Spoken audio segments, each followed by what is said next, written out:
October 7 എന്താ സംഭവിച്ചെന്നല്ലേ നിങ്ങൾക്കറിയോ? 2014 July 8 എന്താ സംഭവിച്ചെന്നറിയോ?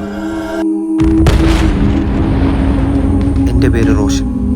എൻ്റെ 14-ാം വയസ്സിൽ ഇതുപോലുള്ള പേപ്പർ കട്ടിങ്സ് എന്തിനാ കളക്ട് ചെയ്തതെന്ന് അന്ന് എനിക്കറിയില്ലായിരുന്നു. പക്ഷെ ഇന്നത് നോക്കുമ്പോൾ ഒരു ജനതയുടെ വർഷങ്ങളായിട്ടുള്ള പോരാട്ടമാണ്. അന്നത്തെ 50 ദിവസത്തെ ക്രൂരതയിൽ മരിച്ചു വീണത് 2251 പേരായിരുന്നു. അതിൽ പിടഞ്ഞു വീണ കുട്ടികൾ മാത്രം 551.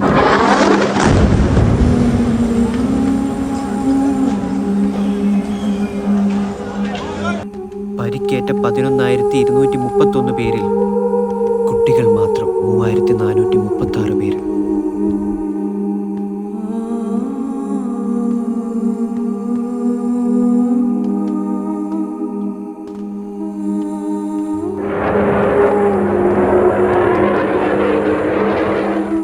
എന്നിട്ടും ഈ ക്രൂരതകൾക്ക് കൂട്ടുനിൽക്കാൻ ഇന്നും ഒരുപാട് പേരുണ്ട്. മതവർഗീയ കണ്ണിലൂടെ ഇതിനെ കാണരുത്.